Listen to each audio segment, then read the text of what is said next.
Hello, and welcome to Sobercast, where we provide AA speaker meetings and workshops in podcast format. We're an ad-free podcast, and if you enjoy listening, please help us be self-supporting by visiting Sobercast.com, look for the donate link, and drop $1 or $2 into our virtual basket. Anyway, we hope you enjoyed the podcast. Have a great day.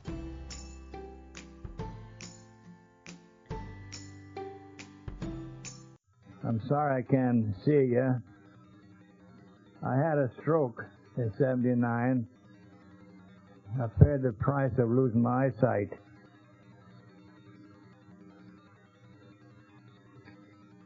These are dark glasses, I'm for sure. And the reason I removed them, I want to show some of the widows how handsome I am.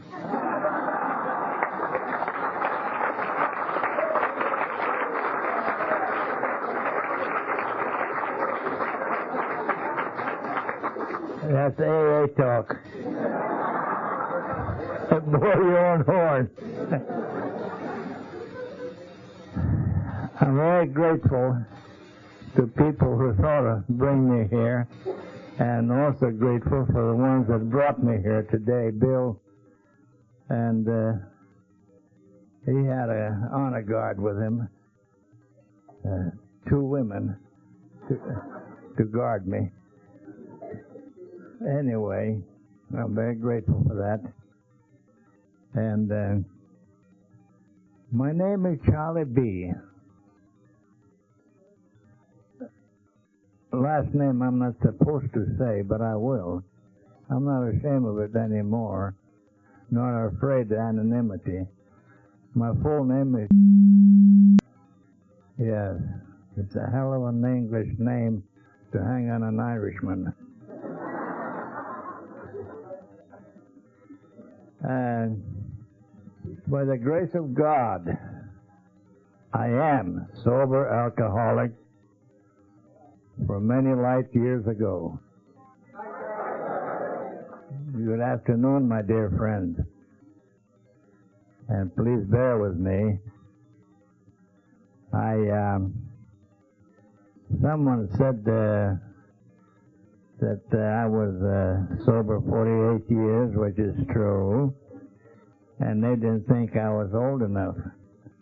Well, it depends how they look at it, but last September 25th, I chalked up to my lifespan. Today, I am 92.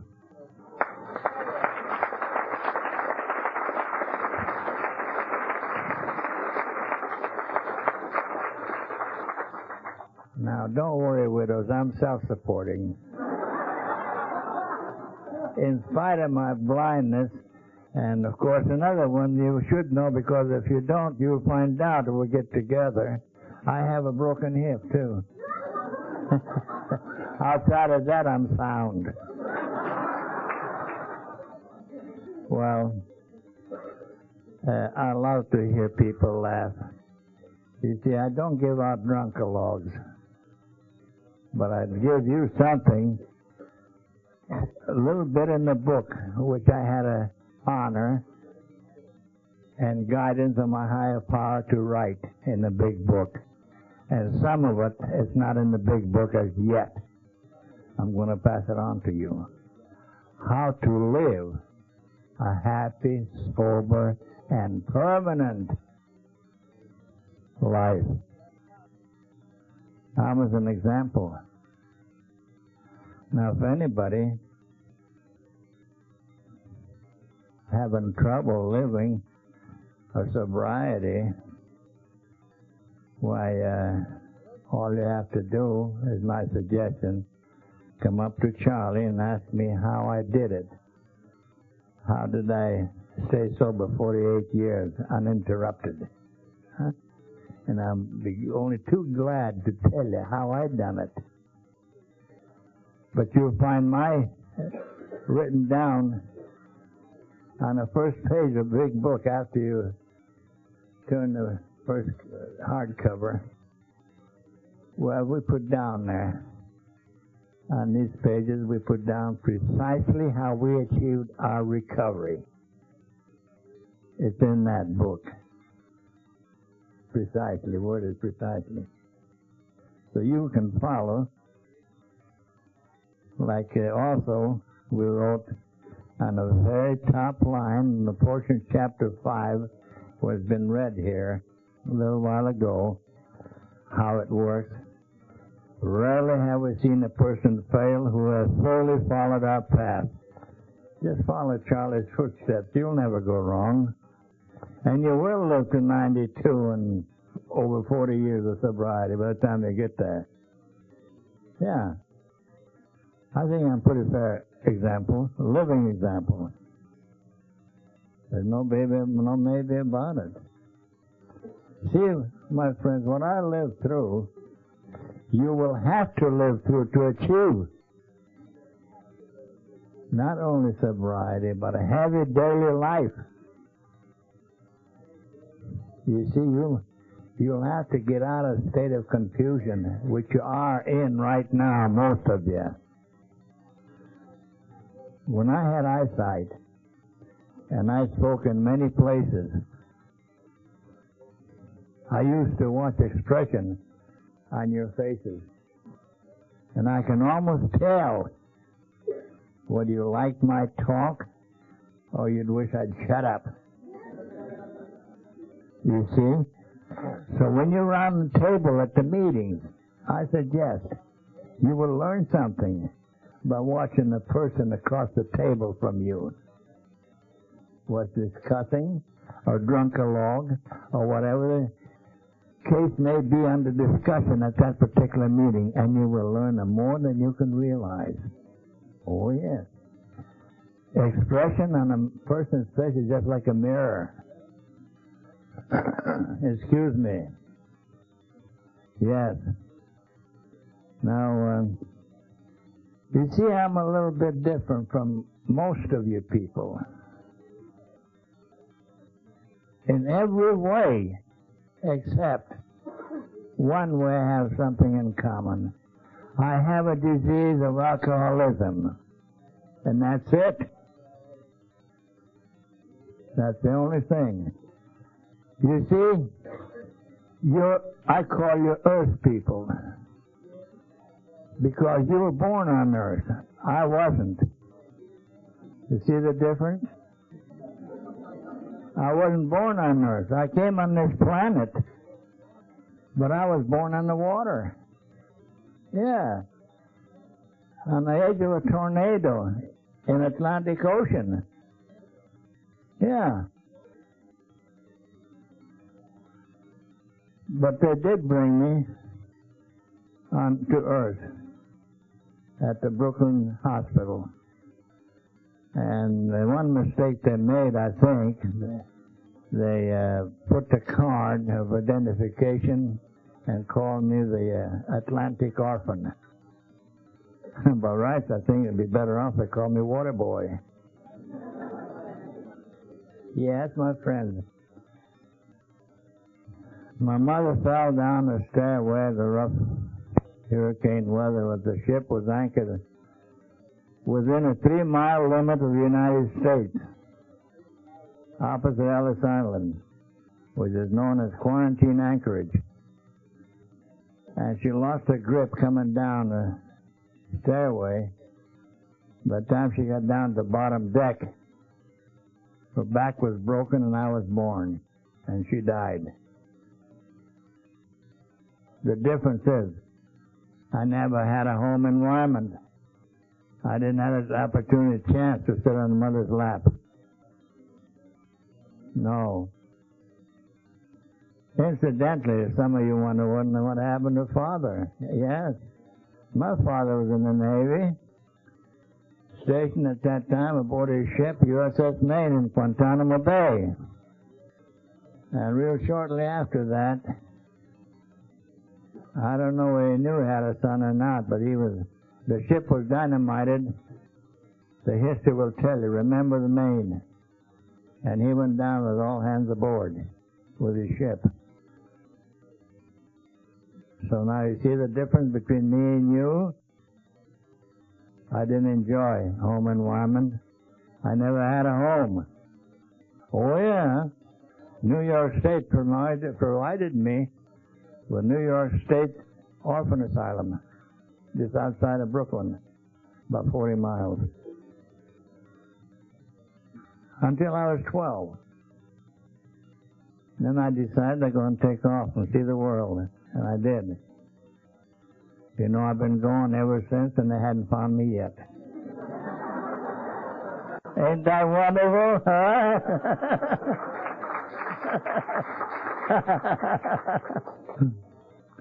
A little bit of humor, I'm full of that, thank God.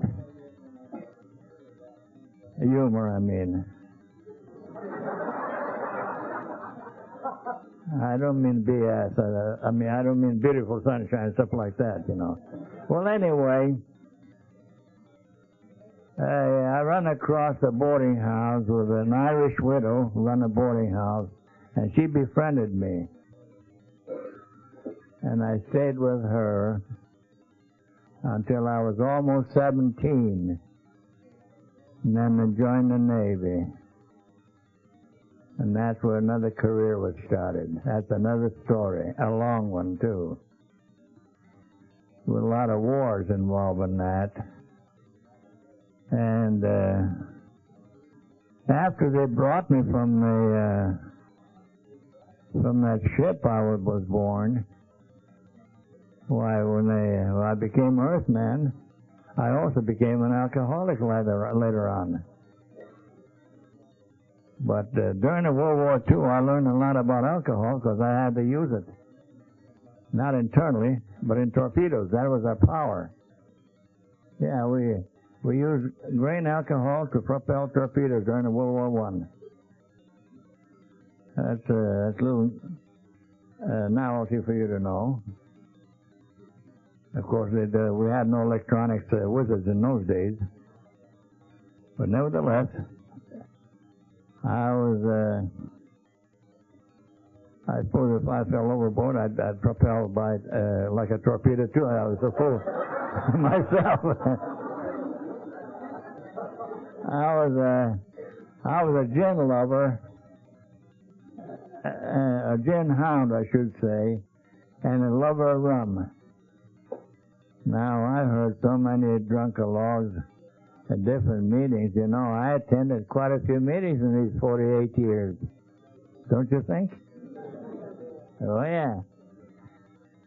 Why, my favorite drink was, I never used a whiskey glass, no drink out of a bottle. I used these pot-bellied water glasses that they used to have in the restaurants. I'd put 4 fingers of gin in the glass.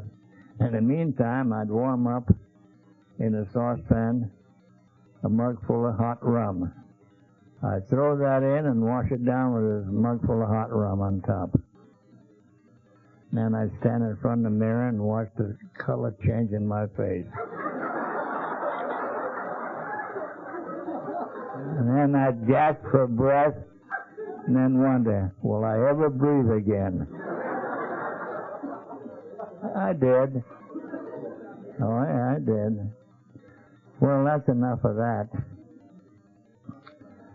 Now, you see, my friends, I'm the last remaining living pioneer who helped lay the foundation of AA program. Yes. I happened to be in the right place and come in the right time. And there were 5 others, and they put me to work right away. And I met Bill W. You see, I'm a native of Brooklyn, New York. And so as Bill W. lived in Brooklyn at that particular time. And Lois's folks' home that they left for her after they passed away, which Bill politely over-mortgaged it and drunk it up. That's why they lost that home. But that's another story. When Bill returned from Akron, Ohio, in late August of 1935 from Dr. Bob. Well, a few days later, I suppose, anyway, I picked up a Brooklyn paper, and inside the paper was a Discovery News. Bill had his picture in there, and write-up about him and a well-known Wall Street financier and broker and promoter, and famous Akron City Hospital surgeon of Akron, Ohio, have discovered a cure for excessive alcoholism for those who drink to excess.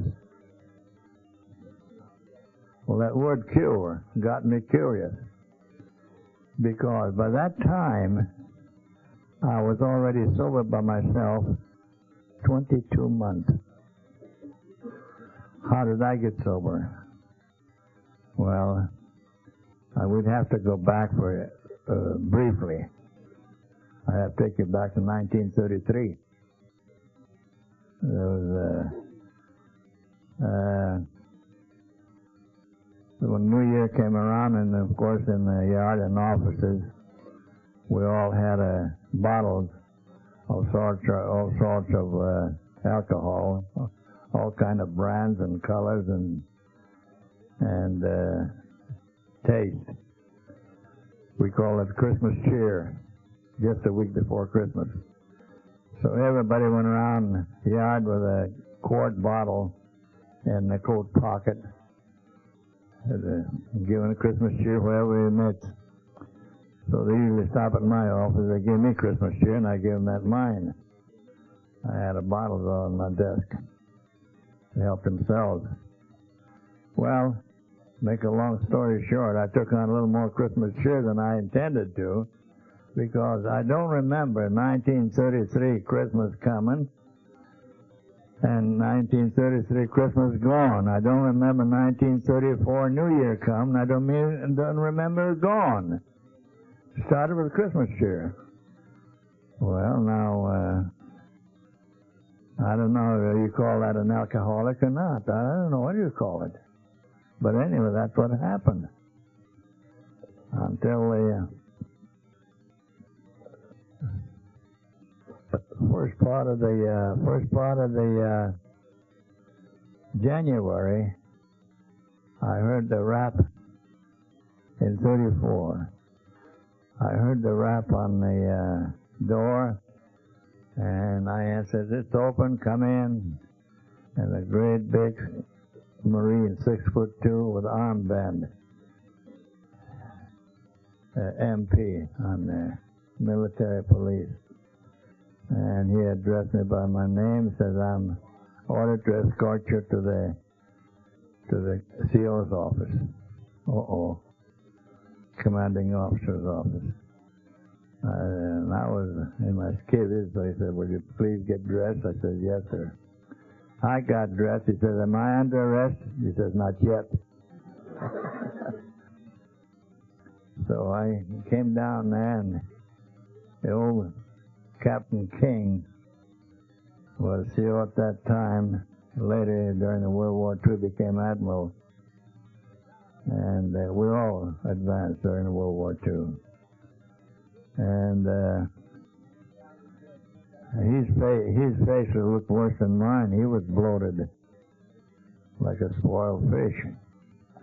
Eyes were bloodshot, and he was a mean-looking specimen. And he pointed his finger at me and says, "Mr. unless of this very moment you stop that infernal consumption of alcohol, I will be compelled to issue you dishonorable discharge as undesirable. Dismissed. Oh, by the way, 10 days on beach without pay. Get out of here." Didn't give me a chance to ask why, what for, or anything. And you can't argue with CO or ask questions. On the way home, I thought, my God, what did I walk into? What had I done? I couldn't remember. Well, I must have done something severe. Threatened with a dishonorable discharge as undesirable. I'd lose my country, and above all, I'd lose 28 years of continued service and a rank. 2 more years I had to go to be eligible for retirement. In those days, you got to serve 30 years in the Navy to be retired. Not like nowadays. So I went home, and 4 days later I was called back to duty. And I started working, and I was running scared. I was sober. I didn't drink. And when Bill asked me how did I stay sober, I told him, well, I dissociated my acquaintances. I stayed away from all of them. My drinking companions. I stopped bowling. I stopped playing poker. I stopped playing billiards. I stayed away from Officers Club. And I stayed away from all the social function that was going on. And when the holidays come around, like Christmas and New Year or Thanksgiving, I'd put on civilian clothes and get on a train and go to some other state, check in a nice hotel where they have a dining facilities but no saloon. And while staying in there during the holidays, I'd take in the best theaters in town, go to the museums, parks, different places of interest.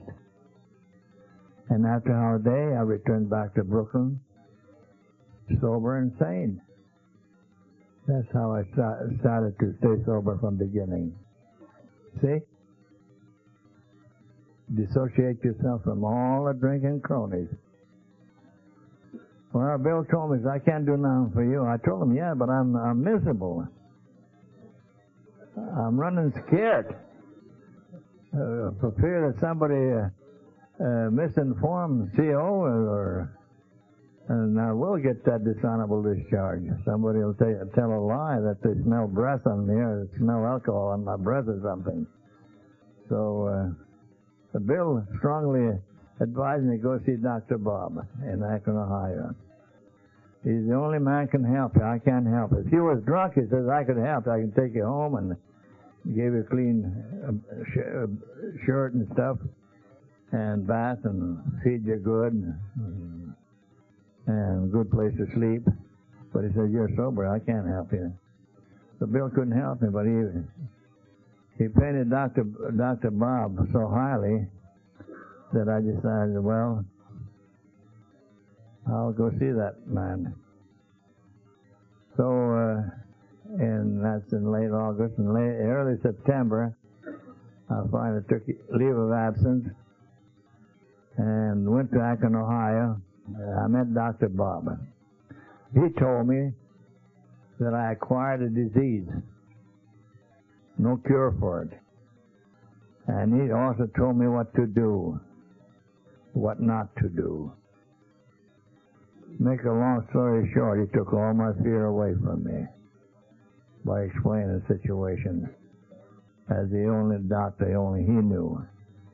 And I stayed 3 days at his home with Annie and his 2 children, a boy and a girl, named Smithy and Sue.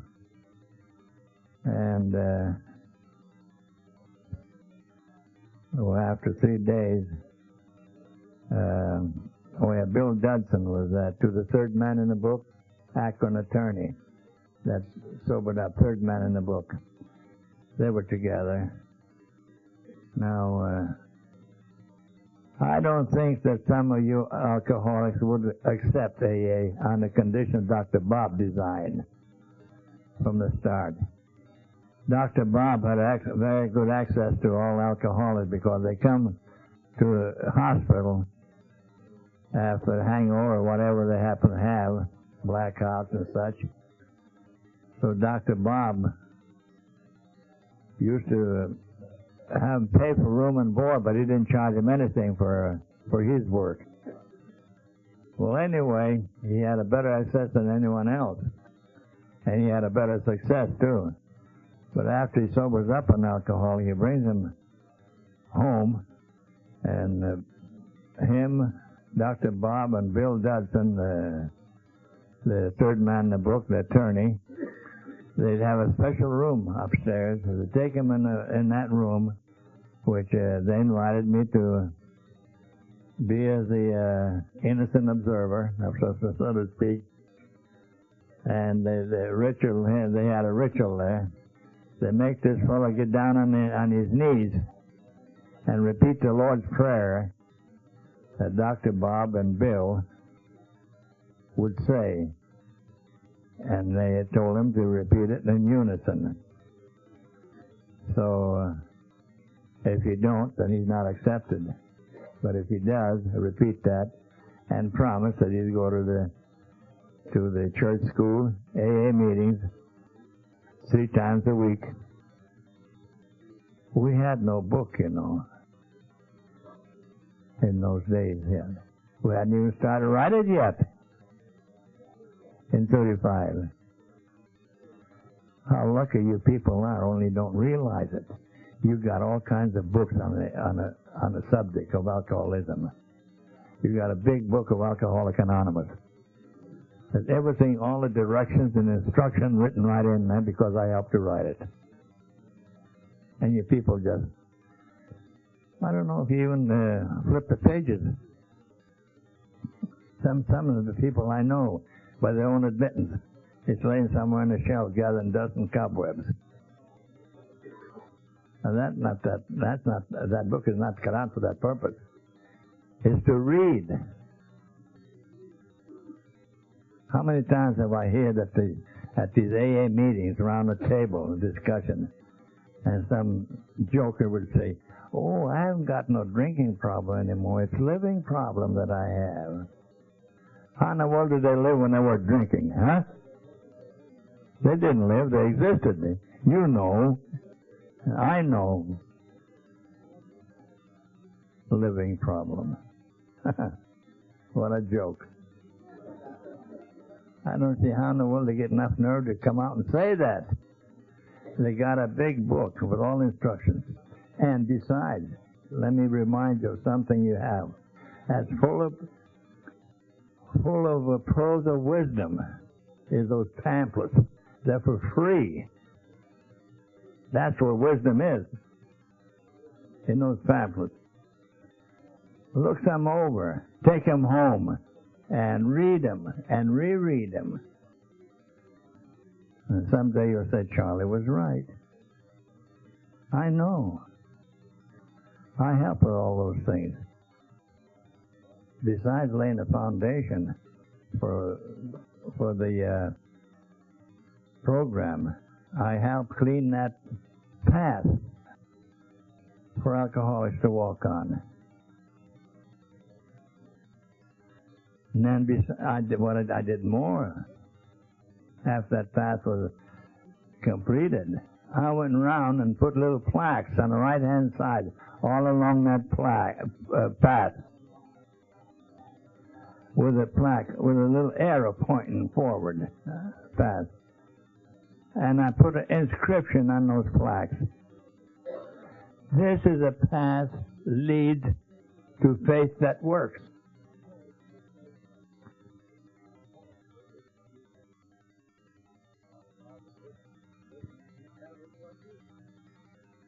That path. And stay on it. See? And then you'll find something you never dreamed of. A happiness. A faith. Faith consists of trust. Faith is trust. Now, in the steps, for example, in the third step, we admitted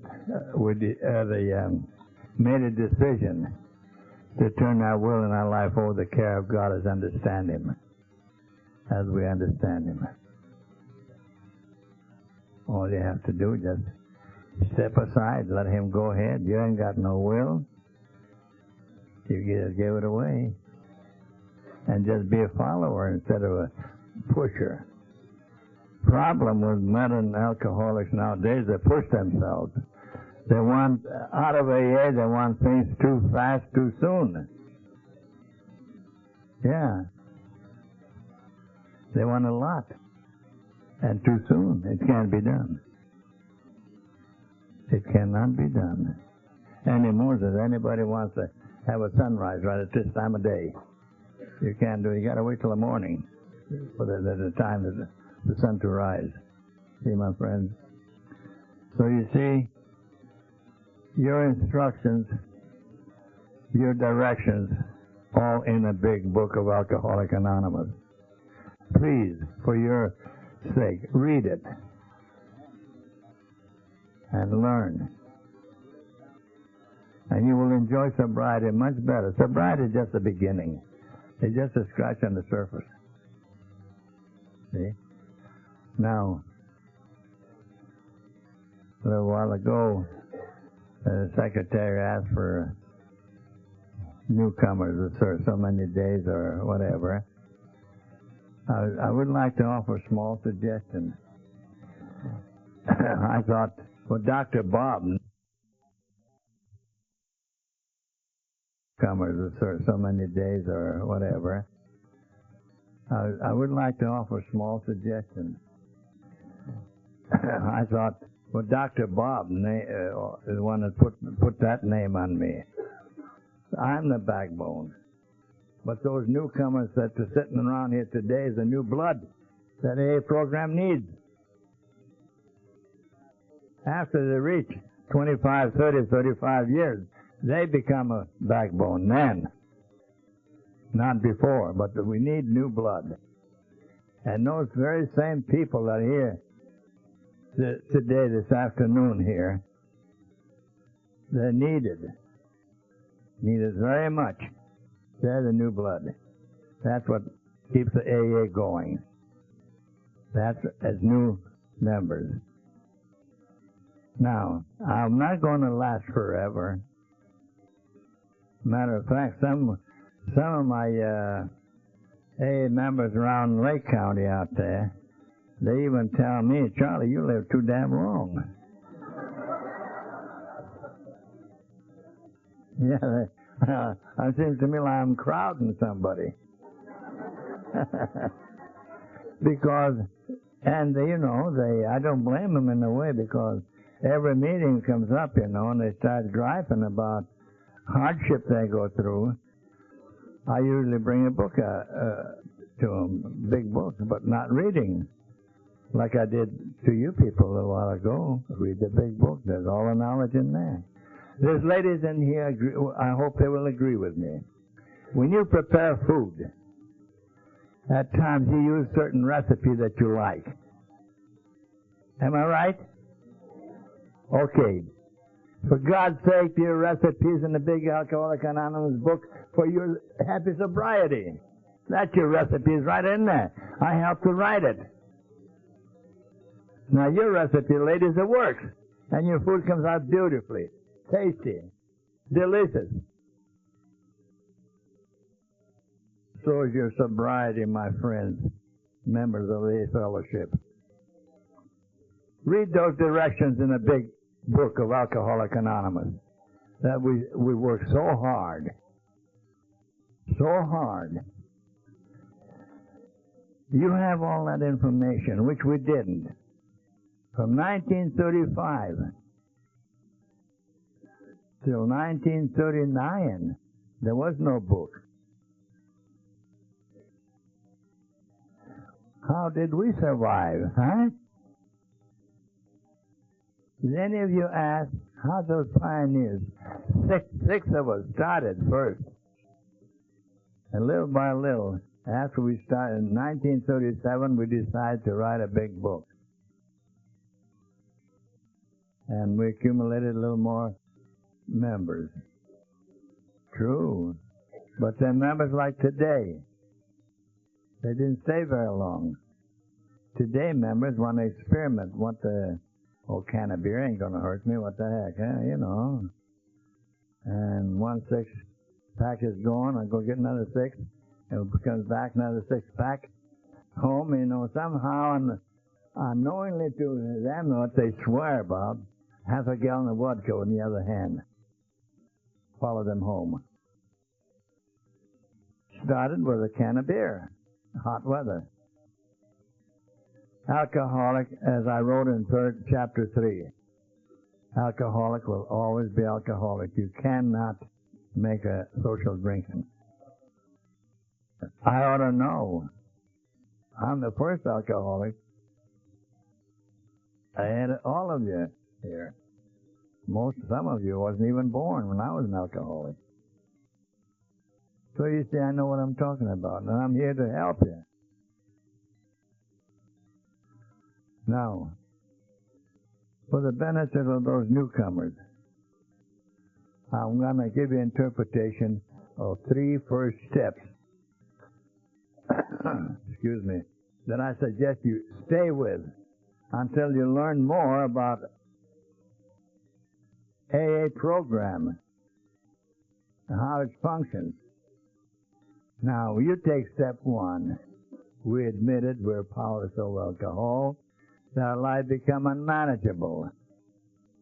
When you accept that step, you receive the physical recovery or sobriety. Use either word you wish. That's why I wrote the word choice in the book. You have a choice. Use either word, sobriety or recovery. We use recovery. But your choice is whatever you want to call it. You get physical sobriety. In other words, you don't throw out your breakfast after you eat it. See? All right. And the second step is the key word to it is believing. Today, all of you, those who believe never will suffer with doubt. Now that's something to think about. Key word in the second step is believing that power greater than ourselves could restore us to sanity. And it does. It doesn't say will, it says could, because it has the power. When that happens, you begin thinking a little more rationally. You became sane. Restore you to sanity. You receive mental recovery, see? You have physical from first step, second step mental recovery, or sobriety, whichever you choose is both the same. Now, the third step, made a decision to turn our will and our life over the care of God as we understand Him. All right? With that step, you receive a spiritual recovery or sobriety. That's all there is. And you're a winner.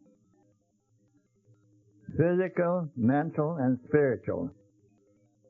Achieve those 3 and then stay. Never mind the 4th step, but fearless moral inventory of ourselves. They'll come later. Those steps are attached to each other. They won't separate. They won't get lost. No, they'll be there. They'll wait for you. But you must learn more. Learn how to take those steps properly. Understand the meaning of steps. All right. Now, on the 12th step, you stay with those 3 steps, newcomers, and see what happens.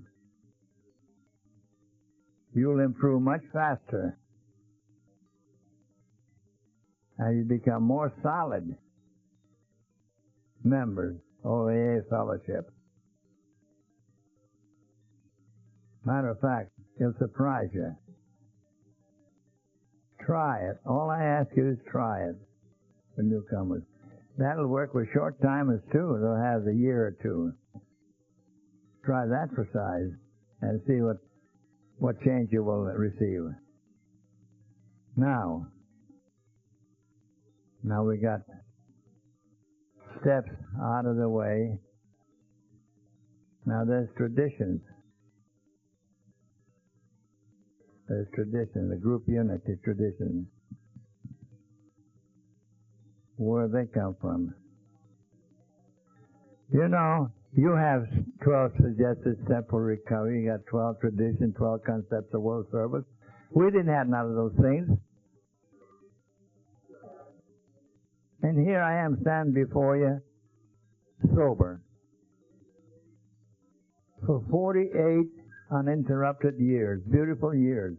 I don't say that in the sense of braggadocio, but I say that in the spirit of my gratitude to my higher power that He guided me all them 48 years on my sobriety. You can do the same thing, provided you be honest about it when you ask Him to guide you. You gave your will away on the third step, but you can ask His will. Where? On the 11th step. That's your appealing step, which is plainly reads, sought through prayer and meditation to improve our conscious contact with God as we understand Him, praying only for knowledge of His will for us and the power to carry it out. I hope you understand what I'm talking about. You see? All you have to just ask Him. He'll grant you. Yeah. He'll grant you use His will. And He's in the possession of that power. He'll give you that power to carry it out. All you have to do is be honest. Please don't pretend.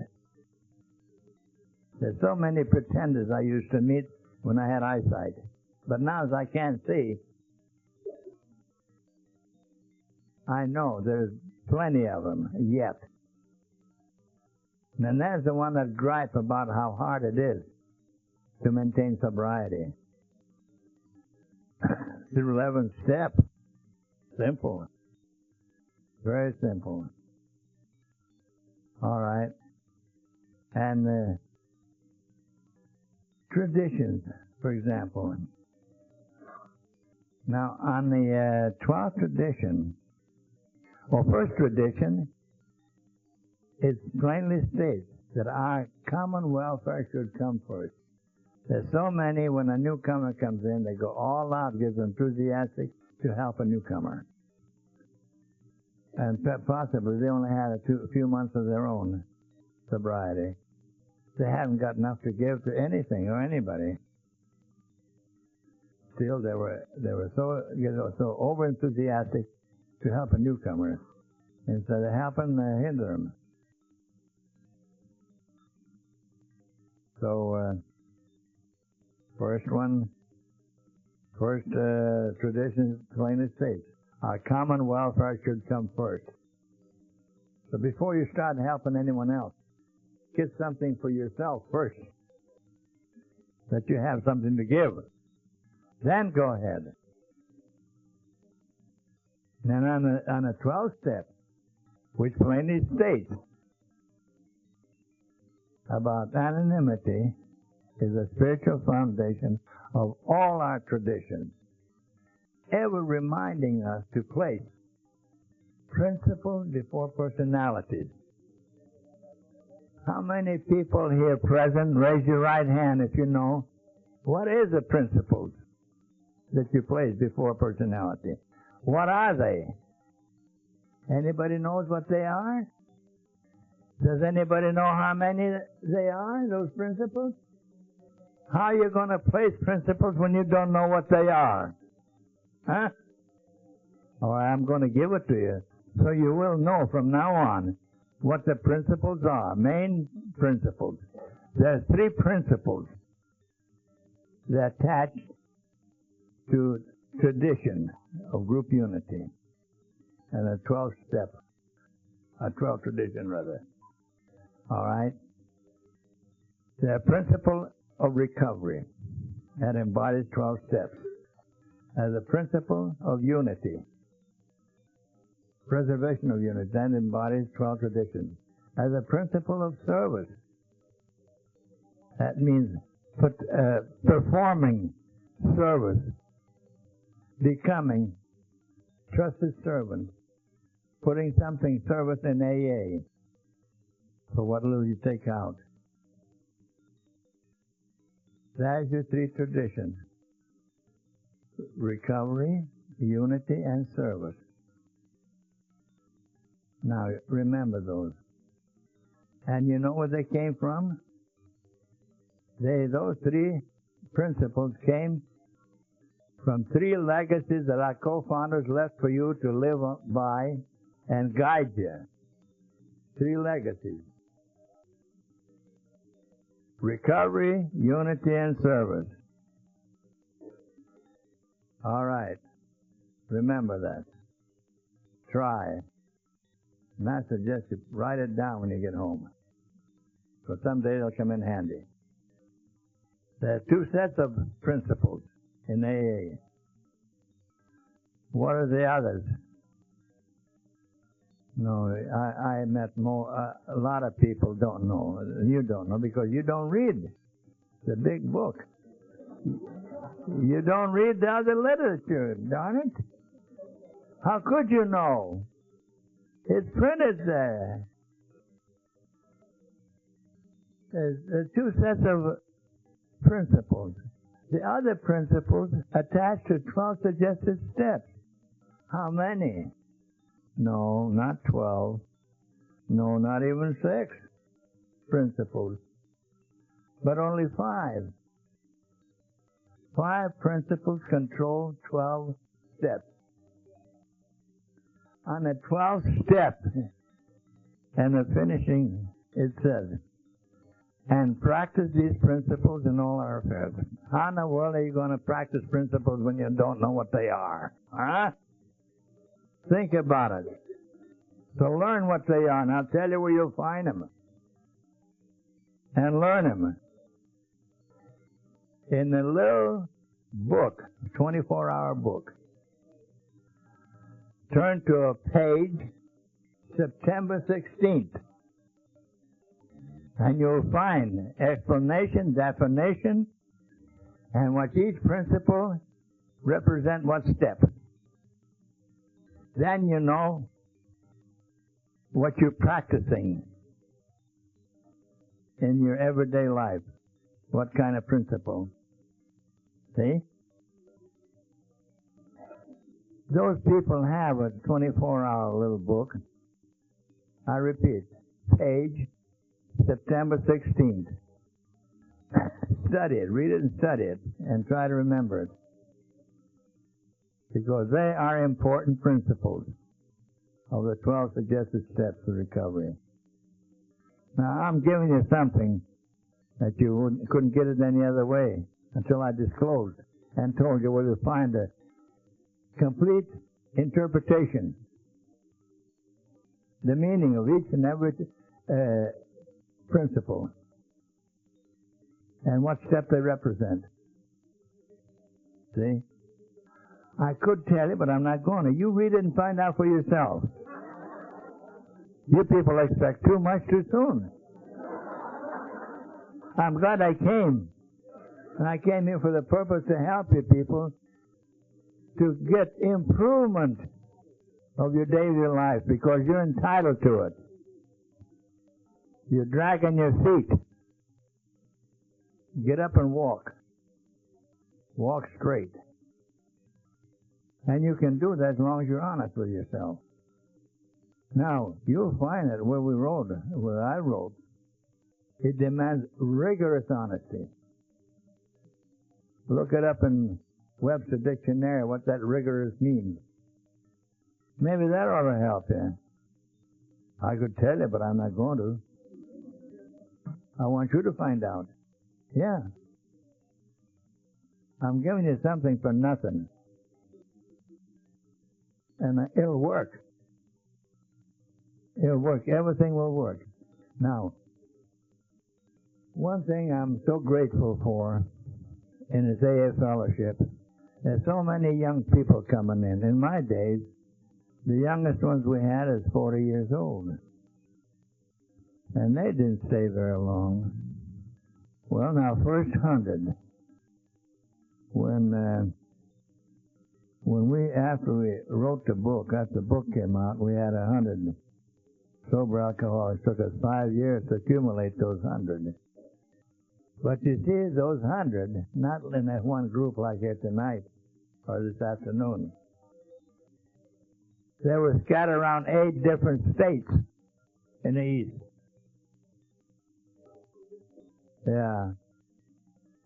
And by 1941, in June,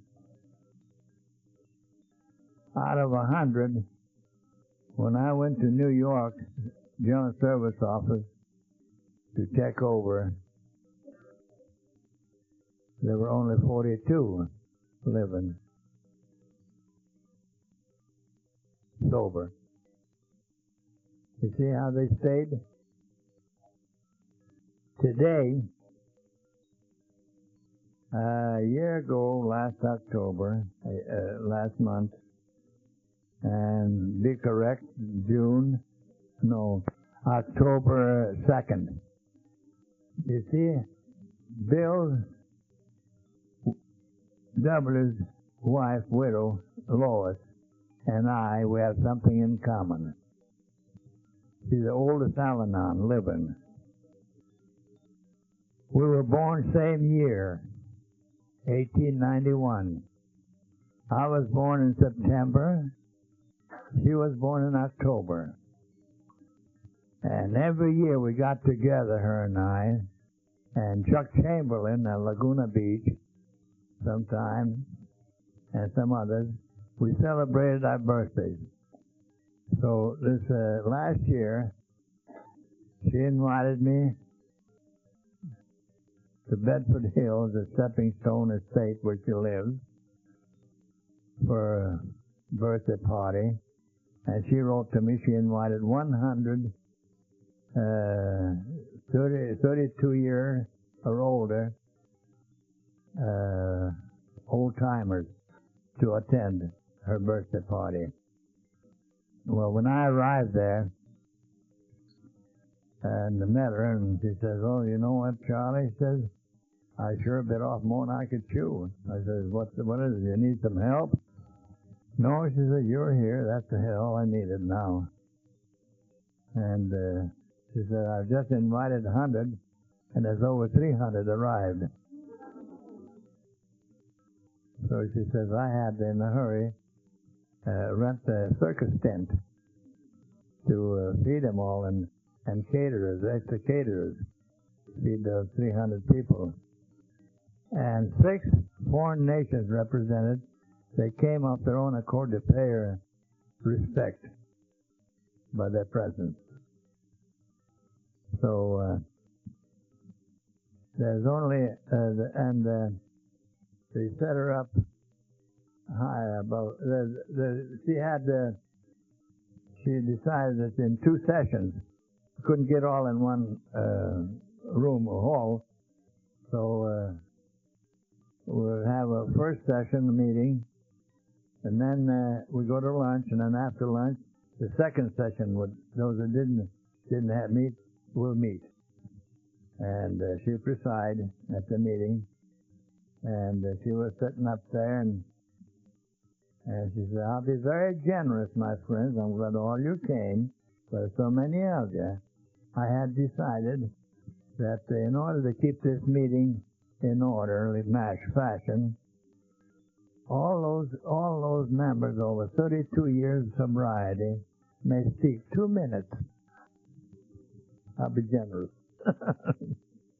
So that's how the meeting went on. And of course, and after the meeting, while she gathered those other people and formed the crescent shape, not exactly circle, and they had a bunch of cameras, movie cameras and still cameras, took pictures there outside on that estate. And it's named as the Bill Wilson Foundation. It's maintained by profit off the book. So that's the last time I was there. And Lois was, she was still walking under her own power, but she had to have help. going up or down the steps of any size at all. And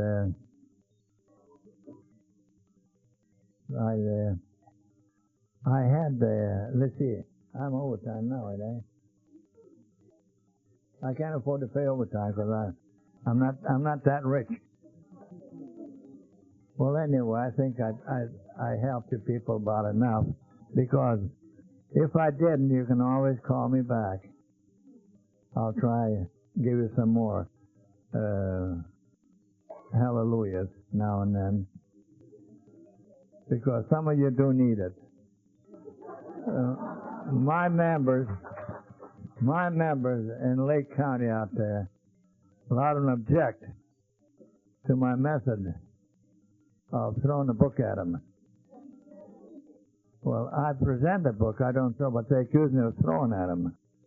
Well, the only objection I have is that they reluctant to read the big book, that we spend so many hours struggling to write it, and it's going to waste, laying on some shelves, gathering up cobwebs and dust, like I mentioned a little while ago.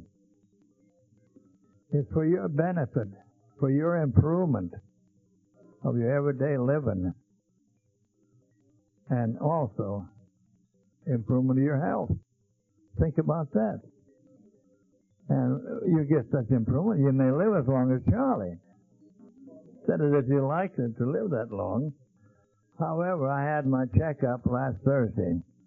Oh yes, incidentally, in 79, I had a stroke, I lost my eyesight, and this last spring, it took me 4 months to get over. They took my 91-year-old appendix out, and they laid me up for 4 months. I finally got over it. So last Thursday, I had my last checkup. I asked the doctor, I said, well, Dr. Joyce, you're going to give me a clean bill of health? Oh, he said, Charlie, I'll do better than that, so I'm going to give you 10 more years to live.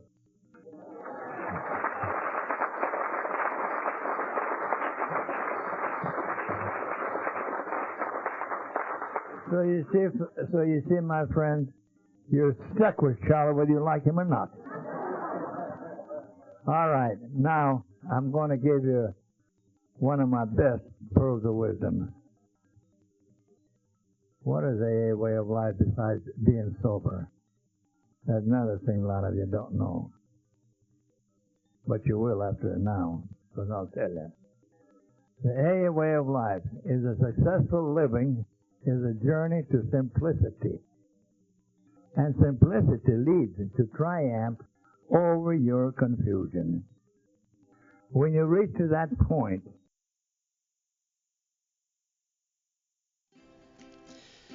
Thank you for listening. I hope you enjoyed the podcast. Sobercast is ad-free, and we'd like your help in order to keep it that way. So if you'd like to help us be self-supporting by pledging $1 or $2 a month, visit Sobercast.com and look for the donate links. Thank you very much.